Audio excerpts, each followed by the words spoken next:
Ya guys, balik lagi di video gue hari ini. Dan di awal tahun 2025 ini menjadi semangat baru gue. Ya mungkin kita akan rajin membuat video di tahun 2025 ini ya. Kenapa ya? Karena emang pertama karena YouTube gue udah monetize ya kan. Jadi ada semangat tersendiri buat kita rajin membuat video ya kan. Jadi buat kamu yang nonton video gue hari ini ya, jangan skip. Ya setidaknya sedikit itu bisa membuat kita itu makin semangat ya kan. Nah di awal tahun 2025 ini banyak banget hal yang mungkin memang pasti membuat kita itu makin semangat lagi buat kita bikin video ya kan. Karena emang banyak banget referensi buat kita itu bisa membuat video baru ya kan, yang mungkin bisa kita share ya. Dan mungkin banyak hal yang ke depan akan banyak gua share tentang mungkin ya tips atau setidaknya yang sudah pernah gua alami ya kan.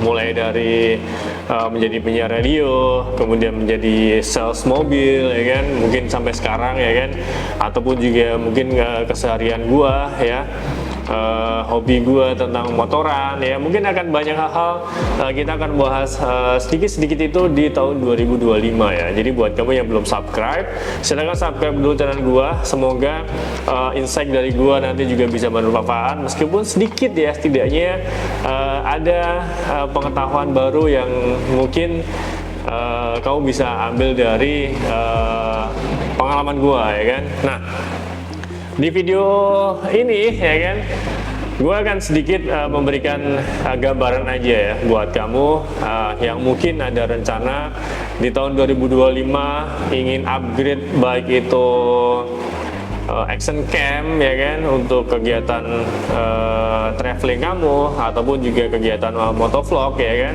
Nah di video ini gue akan ngasih sedikit sharing aja ya, memberikan saran buat kamu sebelum kamu upgrade device ya kan, salah satunya action cam di tahun 2025 ya kan. Nah sekiranya mau upgrade apa dan apa hal yang perlu kamu harus tahu ya kan, nah akan gue share di video hari ini. Jadi biar kamu nggak salah pilih ataupun juga salah upgrade.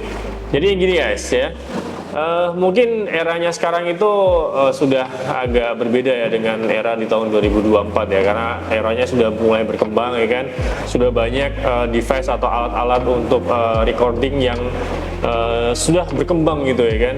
Apalagi sekarang seperti action cam pun barangnya kecil, tapi untuk recording pun kualitasnya sudah bisa sampai 8K ya kan. Nah 8K nya ini cukup signifikan ya kan, terlebih tidak hanya device-nya ya, tapi ya peralatan pendukung lainnya gitu guys ya. Nggak hanya sekedar device yang bagus dan mahal ya kan, tapi memang ada hal-hal yang perlu kamu ketahui sebelum kamu upgrade action cam ataupun juga, jadi nggak hanya sekedar upgrade action cam aja yang perlu kamu ketahui ya kan. Jadi ada beberapa hal yang perlu kamu pikirkan sebelum kamu tuh upgrade action cam terbaru ya kan. Memang sekarang banyak banget tipe yang bisa jadi kamu referensi ya kan. Seperti Insta360 pun sekarang udah ada sampai One X4 ya kan. Itu udah mendukung format 8K ya kan. Nah di gua Insta One X2 pun masih di 5,7, jadi udah jauh nih ya kan, dari 5,7 ke 8K ini sudah jauh. Apakah ini ketinggalan? Tidak ya kan, ini tidak ketinggalan, masih cukup mumpuni buat kita recording gitu. Nah yang perlu kita perhatikan adalah semakin tinggi format perekamannya, ini pun juga menjadi catatan juga untuk alat yang kita akan pakai untuk editingnya gitu ya. Sebagai gambaran ya kan, gue pakai Hero 10 itu di tahun 2023an lah ya. Waktu itu hanya ada Hero 10 dan paling tinggi itu Hero 12 ya kan.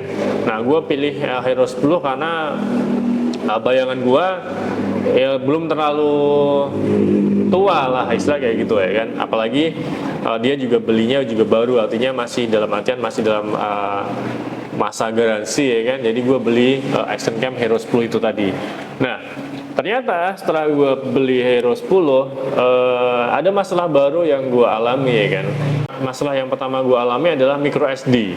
Ya, micro SD yang gua punya sebelumnya itu tidak mendukung perekaman 4K, dan hasilnya gua harus beli SD card lagi atau micro SD ya. Sorry, yang benar micro SD. Kalau micro SD kan untuk action cam, kalau SD card kan untuk kamera ya kan.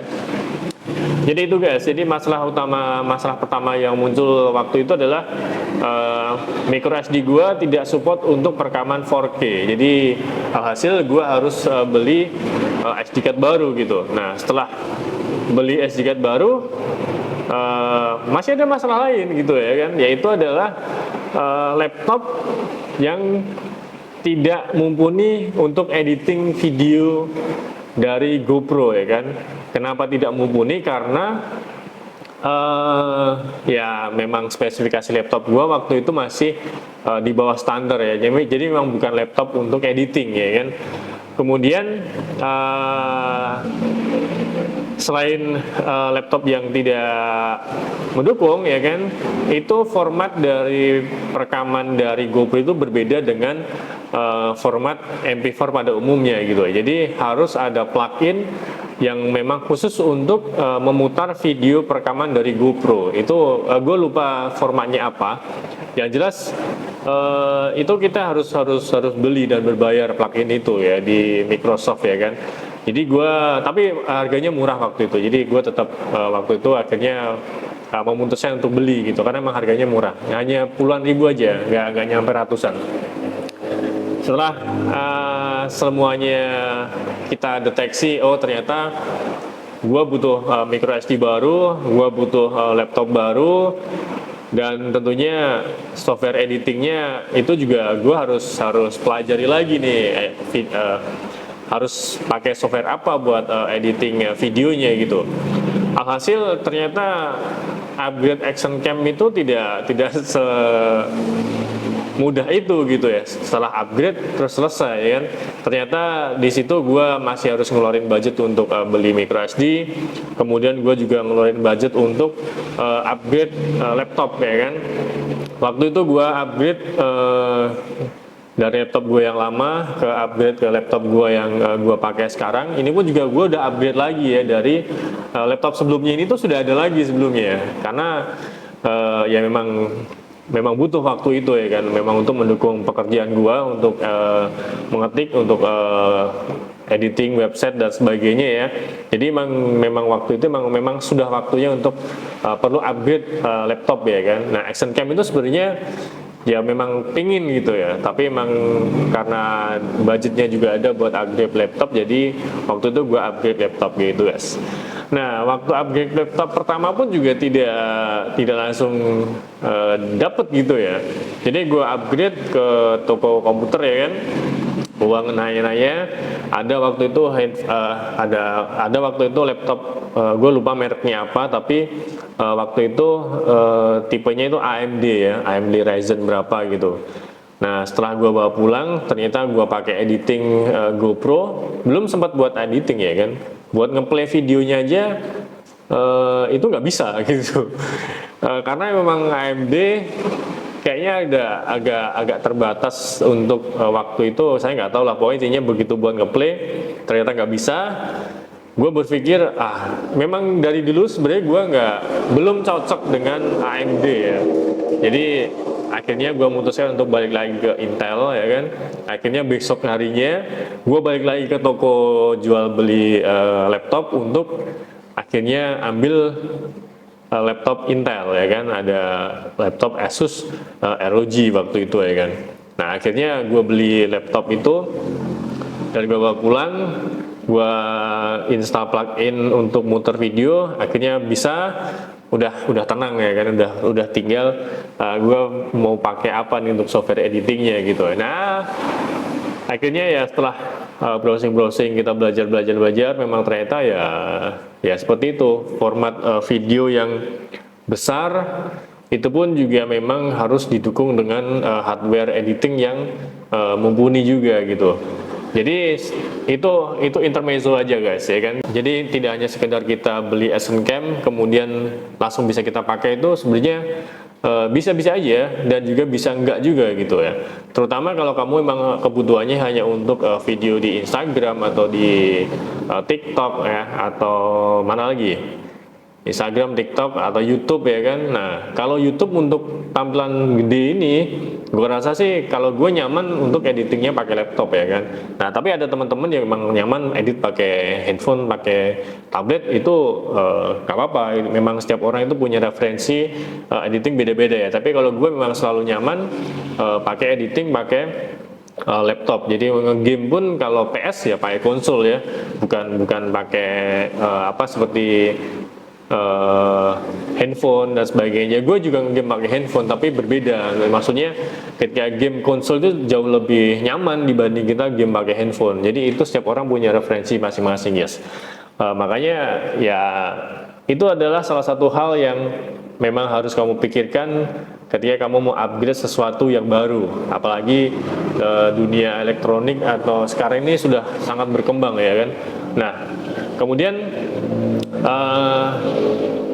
berjalannya waktu ya kan, ya gue pun ternyata juga masih bingung juga ya kan, ketika ada action cam mau nge-record pun juga bingung apa yang mau di-record gitu ya. Awalnya sih waktu itu beli GoPro untuk recording ya, untuk ambil footage untuk kebutuhan gambar, untuk kebutuhan sales gua ya kan. Jadi bisa kita share ke customer itu dengan gambar yang cukup bagus gitu ya, karena resolusinya tinggi, gambarnya juga jernih gitu ya, melebihi dari mungkin kualitas dari handphone waktu itu ya kan.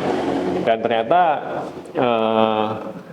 ya berjalan gitu ya, cuma memang ada sedikit terbatas gitu ya. Dan akhirnya ya sesuatu yang tidak kita inginkan terjadi gitu ya kan, yaitu GoPro Hero gua mati mungkin udah sekitar 1 tahunan yang lalu ya kan, karena overheat ya kan. Setelah overheat nggak bisa diperbaiki, ya sudah, gua nggak punya action cam waktu itu ya kan. Dan akhirnya gimana nih ya kan, pengen action cam lagi dan browsing apakah beli GoPro Hero lagi atau beli DJI atau Insta360 yang kotak kecil ya kan, yang apa One RS atau apa gitu ya kan. Cuma waktu itu gue berpikirnya kenapa nggak kamera 360 ya, karena udah banyak banget beredar kamera 360 ya kan. Dan waktu itu ada X2 dan X3 ya kan. Jadi gue mikirnya oke lah, kita untuk belajar kita beli X2 dulu. Dan ternyata worth it gitu ya. Worth it-nya sesuai ekspektasi gua. Dengan kamera 360 kita bisa memberikan variasi video yang cukup menarik gitu ya. Dan itu pun sebelumnya gue nggak pernah pakai kamera 360 untuk mode 360-nya. Gue cuma pakainya untuk yang mode wide 150-nya, karena untuk di helm seperti ini kan. Jadi gue mounting di helm seperti ini ya, gue tambahin mic adapter, ada masuk ke helm untuk mic-nya. Dan nanti gue akan share juga bagaimana gue mounting si helm ini ya kan. Ada mic adapternya dan gue pakai mic yang mic-nya itu nggak kelihatan di sini ya kan. Jadi sini nggak ada mix ya. Di dalam helm ini tuh nggak ada mic di dalam sini ya. Itu tersembunyi mic-nya. Nanti gue akan kasih tahu buat kamu gimana caranya biar tetap rapi dan juga clean ya. Jadi buat kamu yang penasaran, silahkan subscribe aja dulu kalau kamu kira-kira penasaran dengan videonya ya. Ya itu harapan gue ya kan. Oke, kita lanjut ya. Jadi akhirnya gue milih untuk kamera 360. Waktu itu ada promo di Eraspace ya kan. Jadi gue ambil untuk Insta1 X2 nya. Dan berjalannya waktu gue puas dengan kamera 360 ini.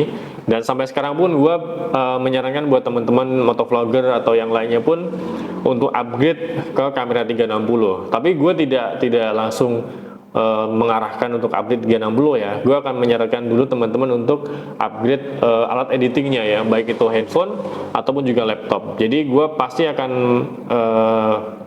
ngasih saran dulu ya kan, buat teman-teman upgrade hardware untuk editingnya dulu. Yang misal pun mau upgrade action cam, bolehlah mungkin ke GoPro Hero di bawah 8 ya kan, yang masih secara editingnya masih cukup ringan gitu. Gua nggak menyarankan untuk upgrade ke GoPro Hero yang tinggi ya kan, karena memang ya itu tadi banyak hal yang harus diperhatikan sebelum kamu upgrade action cam ya kan. Bahkan untuk apa namanya GoPro pun gue juga menyarankan teman-teman, gue juga sharing kalau GoPro Hero gue mati karena overheat ya kan. Jadi ketika kamu punya GoPro, perhatikan hal-hal yang berikut yang gue sharing ke teman-teman ya kan. Itu yang memang apa namanya yang bisa gue sharing ya kan, biar hal yang serupa itu tidak terjadi kepada teman-teman gue juga yang pakai GoPro ya. Jadi makanya untuk teman-teman yang mau upgrade ke GoPro Hero 10, sebenarnya gue bilang sih jangan ke GoPro 10 karena memang banyak GoPro Hero 10 yang mati karena overheat gitu ya. Kalau misalnya mau upgrade, silakan upgrade ke tipe atasnya 12 atau mungkin sekarang yang 13 ya kan.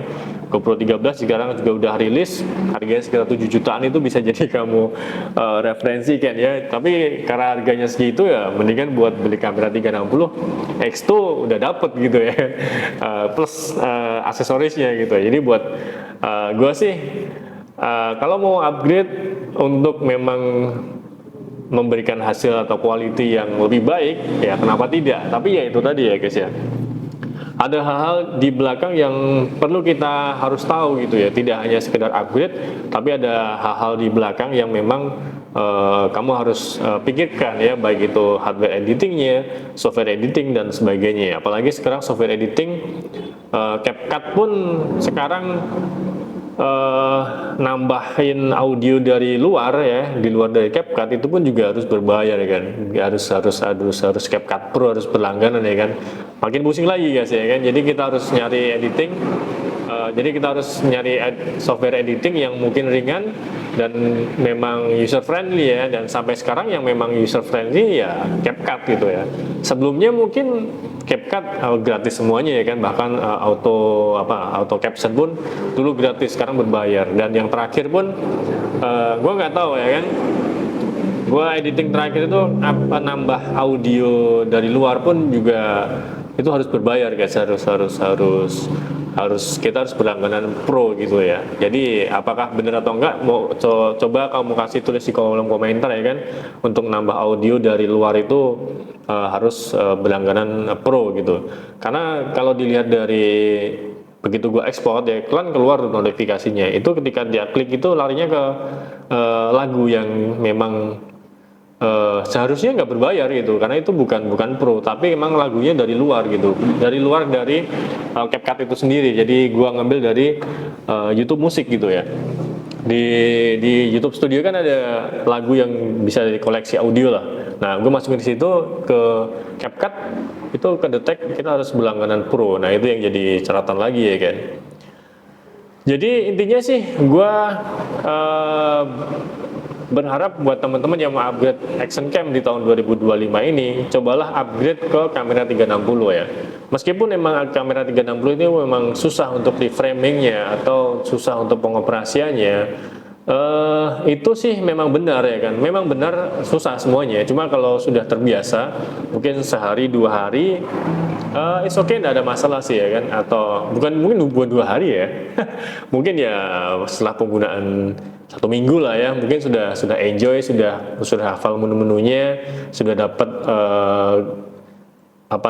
format perekaman seperti apa, pasti akan nyaman aja ya. Jadi ketika gue pakai motoran seperti ini, gue pun nggak pakai kamera 360-nya, jadi gue hanya pakai mode wide-nya ya 150 derajat.